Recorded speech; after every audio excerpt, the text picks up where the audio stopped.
मोहम्मद बिन तुगलक। इसके जो पहले के 2 वीडियो थे उसमें हमने उसके राज्यारोहण, राजत्व का सिद्धांत, उसके द्वारा किए जाने वाले सुधार, जिसमें हमने राजस्व व्यवस्था में किस प्रकार से सुधार किए उसके बारे में, इसके अलावा दोआब में किस प्रकार से टैक्स बढ़ाए गए उसके बारे में, इसके अलावा राजधानी परिवर्तन जो किस प्रकार से किया उसके बारे में अध्ययन किया था। अब हम अगला करते हैं सांकेतिक मुद्रा का चलन,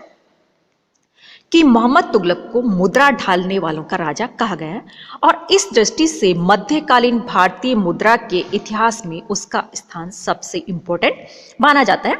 उसने जो उस टाइम पे करेंसी चल रही थी उसमें काफ़ी चेंजेस किए और उसने बहुमूल्य धातुओं की अपेक्षा मूल्य यानी कि उनका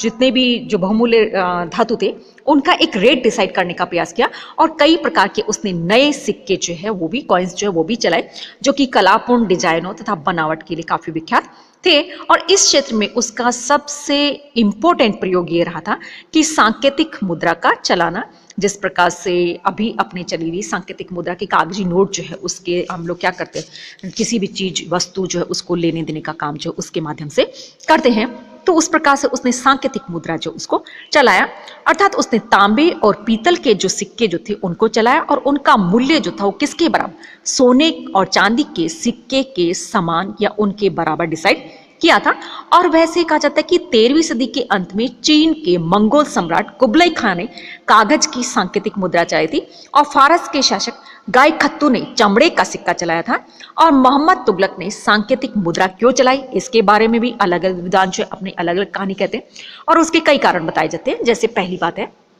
कि यहाँ बदायूं और फरिश्ता ने ये कहा है कि राजकोष खाली हो जाना उसका मुख्य कारण रहा था और बर्नी ने भी इसी का कारण माना है। इसके अलावा कहा जाता है कि शासक जो उसने खुले हाथों से उपहार पुरस्कार आदि देने तथा युद्ध और विद्रोह और खर्चीले प्रशासनिक प्रयोगों से कहा जाता है कि राजकोष में सोने और चांदी जो उसकी कमी हो गई थी, इसलिए उसने ऐसा किया था। इसके अलावा दूसरा कारण यह बताया जाता है कि अकाल तथा दोआब में कठोर कर नीति के कारण सल्तनत की आय जो उसमें काफी कमी आ गई थी, इसलिए उसने इस तरह की मुद्रा चलाने का प्रयास किया।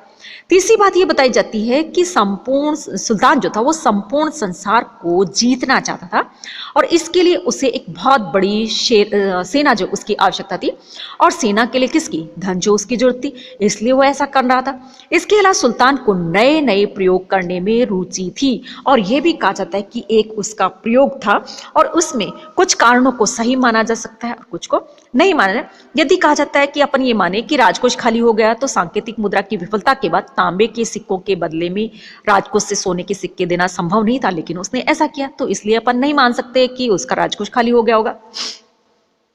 इसके अलावा उसका कहना है कि शायद सुल्तान के शासनकाल में भारत में चांदी की बहुत कमी आ गई होगी, जिससे विवश होकर सुल्तान को सांकेतिक मुद्रा जारी करनी पड़ी होगी। यद्यपि सुल्तान ने तांबे और पीतल दोनों के सिक्के चलाए थे तथापि पीतल के सिक्के कम मात्रा में ढलवाए गए थे और सुल्तान के आदेश से सांकेतिक मुद्रा को कानूनी मुद्रा घोषित कर दिया गया और मूल्य की दृष्टि से उन्हें सोने और चांदी के सिक्कों के समान डिसाइड किया गया। यानी कि तांबे और पीतल का सिक्का जो है उसका रेट वही था, मूल्य वही था जो कि सोने और चांदी के सिक्के का हुआ करता था। उसने लोगों को सभी प्रकार के लेन देन और क्रय विक्रय में इन्हीं सिक्के जो है जो कि सोने चांदी के सिक्कों के भांति प्रयोग करने के लिए कहा था। परंतु सुल्तान ने यहाँ पर बहुत बड़ी भूल की कि उसने टकसाल पर राज्य का एकाधिकार रखने का कोई प्रयास नहीं किया था, जिसके परिणाम से उसकी ये वाली योजना जो थी वो भी बहुत ज्यादा फेल हो गई थी। कहा जाता है कि इसके कारण इस काम में निपुण लोगों ने अपने अपने घरों में क्या किया, सोने की टकसाल आपके ये सिक्के ढालने की टकसाल जो डालना शुरू कर दिया। अभी भी अपन क्या देखते हैं कि हम जो 500 के 1000 2000 के काफी नोट जो है हमें नकली जो देखने को मिल जाते हैं। तो जाहिर है जब तक ये भ्रष्टाचार या इस प्रकार के ये जो हम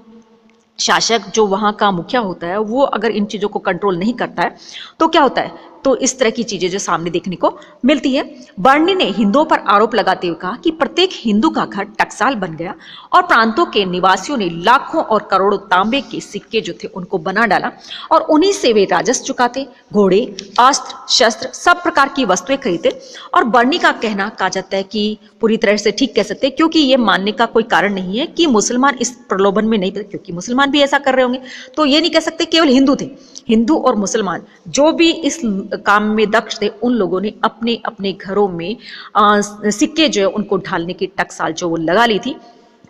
और विदेशी व्यापारी जो थे उन्होंने क्या किया, दोहरी चाल चली कि भारतीय वस्तुओं को खरीदने के लिए तो वो क्या करते थे, तांबे के सिक्के देते थे भारतीयों को, परंतु जब अपना माल बेचते थे और उन्हें वापस जब सिक्के लेने तो वो तांबे के सिक्के नहीं लेते थे बल्कि सोने और चांदी के सिक्के जो उन्हीं की डिमांड करते थे, जिसकी वजह से क्या हुआ, देश का व्यापार जो था वो शीघ्र ही चौपट होने लग गया, क्योंकि देश में आ तो क्या रहा है, तांबे का सिक्का, और लेके क्या जा रहे हैं, सोने के सिक्के। तो इस प्रकार से कारोबार में बाधाएं आने लगी और चारों ओर भयंकर अव्यवस्था फैल गई।